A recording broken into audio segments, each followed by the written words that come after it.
Друзья, я вас всех приветствую, с вами Артем. Как и обещал, я приехал на Северный Кавказ и решил посетить не только Республику Ингушетия, но также ее соседей и заглянул в Чеченскую Республику.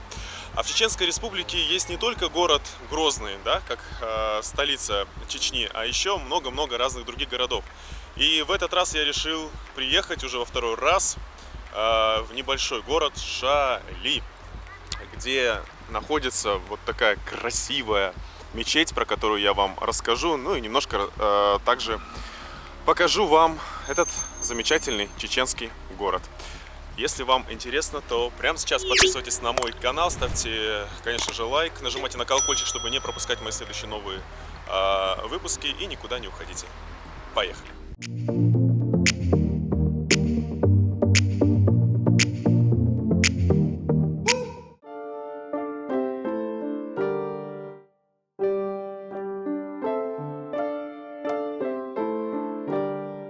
Из Ингушетии я решил отправиться в братскую для ингушей республику, в Чечню, для того, чтобы еще раз увидеть город Шали и, конечно же, показать его вам. И вы знаете, сразу хочется отметить, что в Чечне достаточно хорошие, качественные дороги.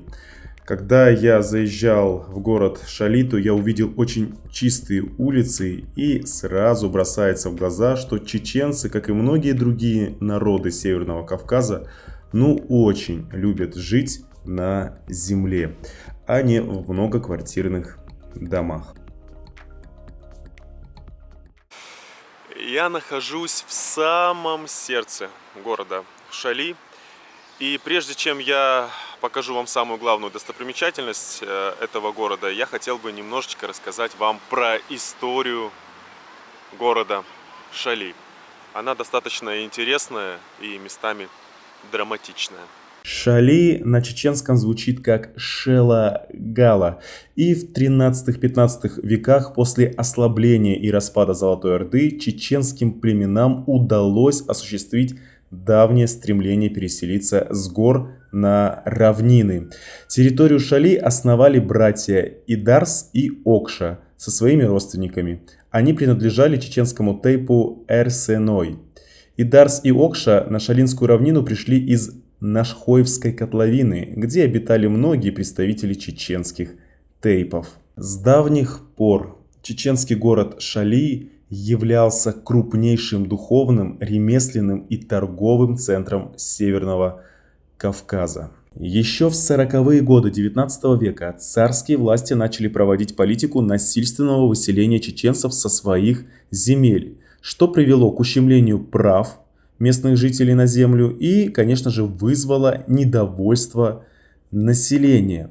В итоге проведение политики угнетения национальных окраин России вызвал рост национально-освободительного движения под руководством имама Шамиля. И в окрестностях Шали в те времена были ожесточенные боевые схватки в период Кавказской войны под, опять же, предводительством имама Шамиля. Да, кстати, на тот период времени в ауле Шали пребывал первый имам Чечни, шейх Мансур. Самые ужасные события в Шали происходили, как и во всей Чеченской республике, в 90-х годах. И эти события, я говорю про Чеченскую войну, принесли непоправимый урон как республике, так и городу Шали. Горе, опустошение, разруха сменили мирную жизнь. Были убиты сотни людей, разрушены дома, парализована промышленность, транспорт, связь. В период хаоса и безвластия военных действий шалинцы не отдали свой город на откуп отщепенцам.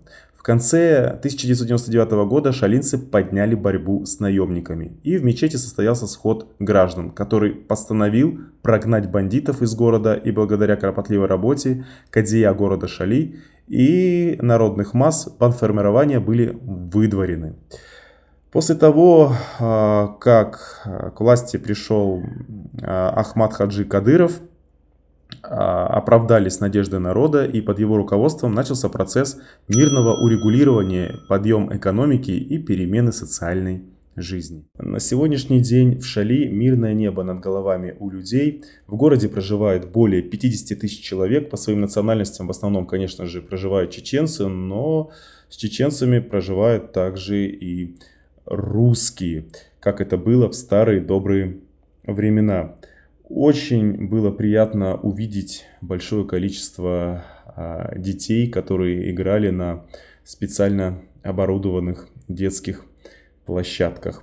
А это значит, что у Чеченской Республики есть достойное и светлое будущее в лице вот этих детей, потому что дети — это цветы жизни. Друзья, если вдруг вы захотите поехать отдохнуть на озеро Кизиной-Ам, это очень красивейшее место в Чеченской Республике, я вам всем рекомендую. Вы, конечно же, можете заехать по дороге, да, если вдруг устанете, сюда, в Шали, в один из лучших отелей Чеченской Республики, который носит название отель Шали Сити. Посмотрите, какой он гигантский и огромный. Судя по открытым окнам, я вижу, что есть гости. И немало, достаточно людей, да, гостей, которые остановились в этом отеле. Очень красивое здание. Я сейчас просто у ребят-охранников спросил, можно ли поднять дрон. Мне ребята разрешили, но сказали не летать на нем, просто вверх поднять, опустить, чтобы обзор снять. Здесь все очень строго, потому что нужно в целом, ну, чтобы летать на дроне, обращаться в МВД, брать разрешение, а у меня нет столько времени, и уже на часах там, ну вот, обманывать вас не буду, 7 минут 7. Тут часы правильно показывают. Вот, поэтому тоже вам такой обзорчик покажу. А вон, кстати, и вышка. Кстати, могут сигнал глушить. Ну, попробую в любом случае.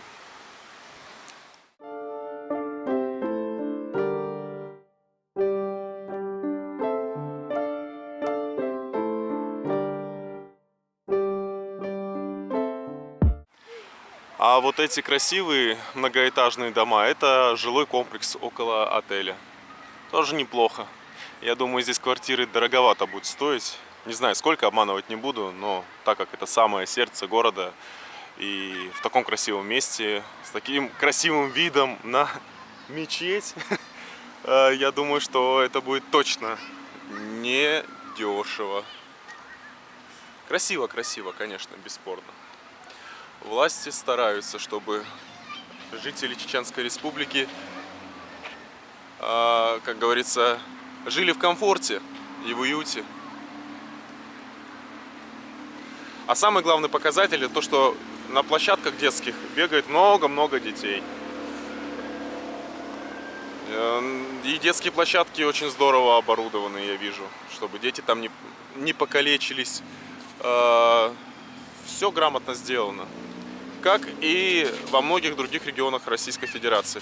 Это так, чтобы вы потом некоторые мне не говорили, те люди, которые живут стереотипами, что типа кавказцы спустились с гор, да, они какие-то не такие, все не такие, ребят. Вот. Они молодцы, живут так же, как и во всей России. И не бедные, и не богато, как все мы с вами. Как говорится, хочешь жить, умей вертеться. Очень много туристов со всей России сюда приезжают. А вас как зовут? Татьяна. Вот, Татьяна приехала в Чечню, чтобы отдохнуть. С дочкой, да? Я так понимаю, с дочкой. И поселились вот в этом замечательном отеле Шали. Вот они мне сейчас и расскажут, как там у вас номер. На 18 этаже номер. Супер, с кондиционером.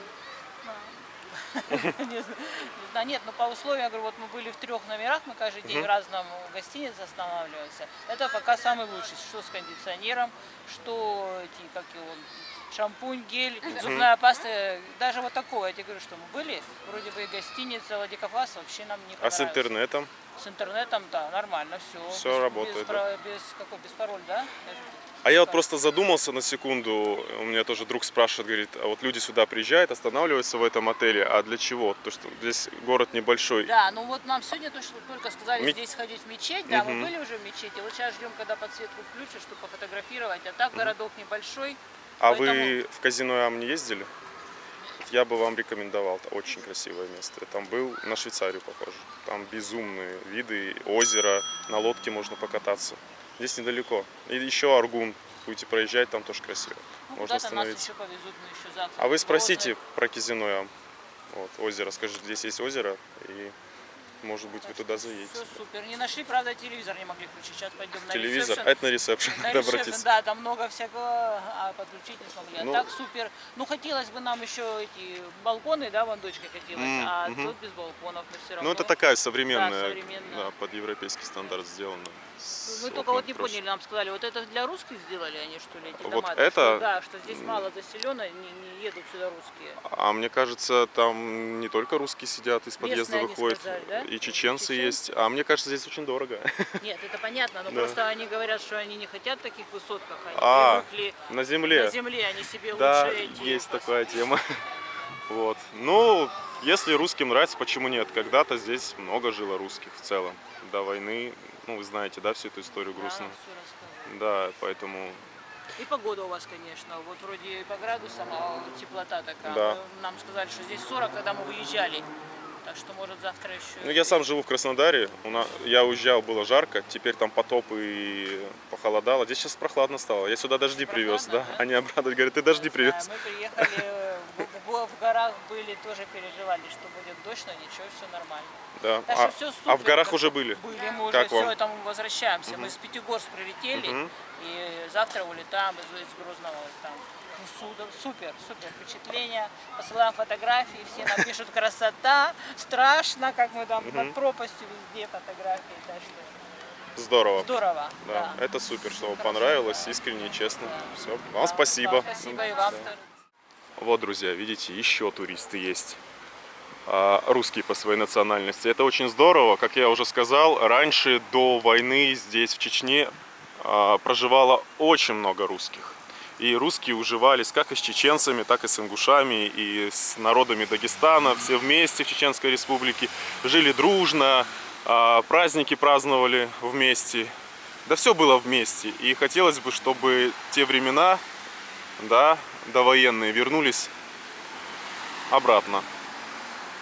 Потому что Россия большая, и всем нужно жить в единстве и понимать друг друга и уважать традиции. Вы не забывайте, что Чеченская Республика все-таки здесь больше людей по своей религии мусульмане, поэтому здесь нельзя будет себя как-то так пошло вести. Здесь нет никакого алкоголя. Можно сказать, в Чечне сухой закон. Про это нужно не забывать.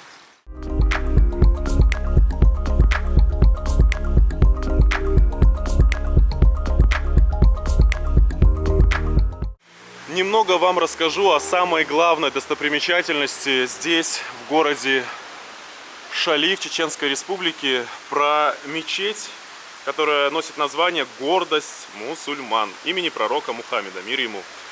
Она была построена совсем недавно.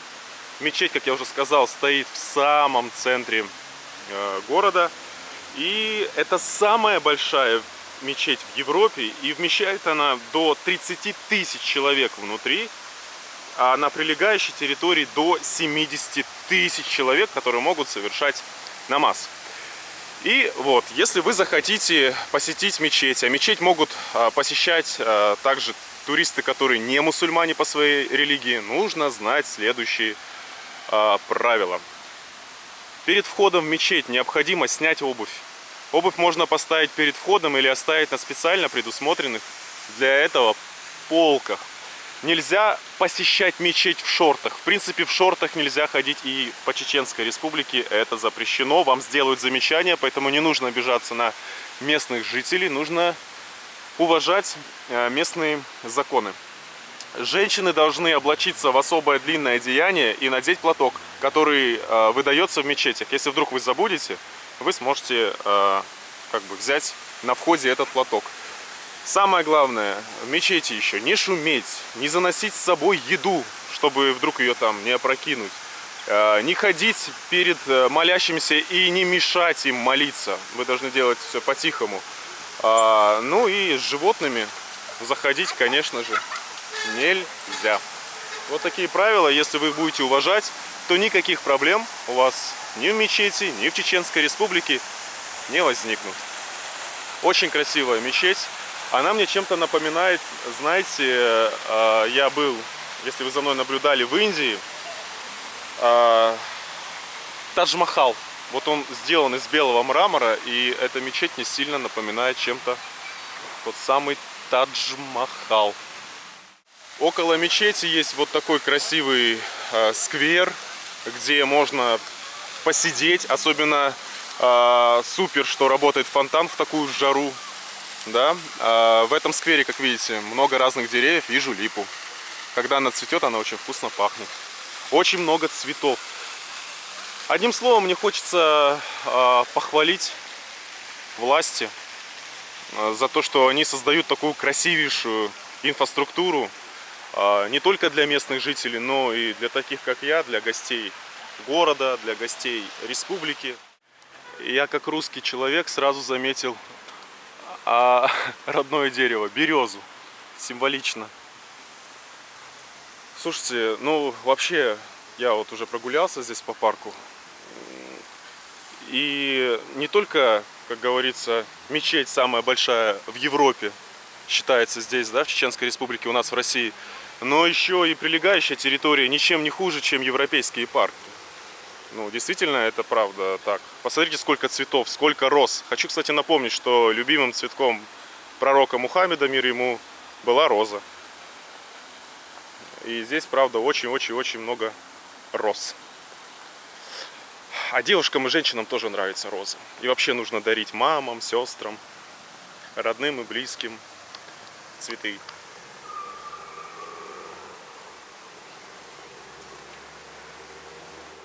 Вы думали, я вам покажу мечеть только снаружи? Нет, конечно же. Сейчас я вам покажу, как выглядит самая большая мечеть в Европе внутри. Это самый центральный вход в мечеть. Так, друзья, как я вам и говорил, прежде чем зайти в мечеть, нужно обязательно снять обувь. И можно ее здесь оставить. Вот мои друзья оставили, никто ее не сворует. Посмотрите, какая красивая здесь дверь.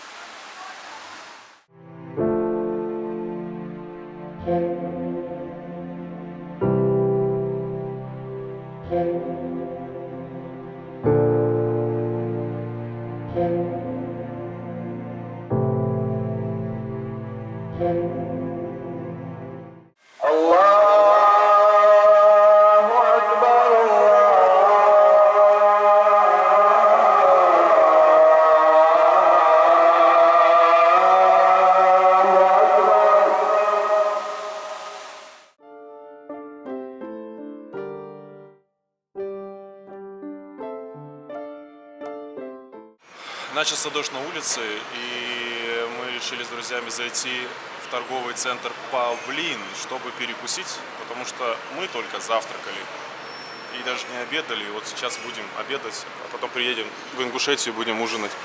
И здесь находится наверху ресторанный дворик, где можно вместо Макдональдса, пожалуйста, заказать себе бургеры и сэндвичи.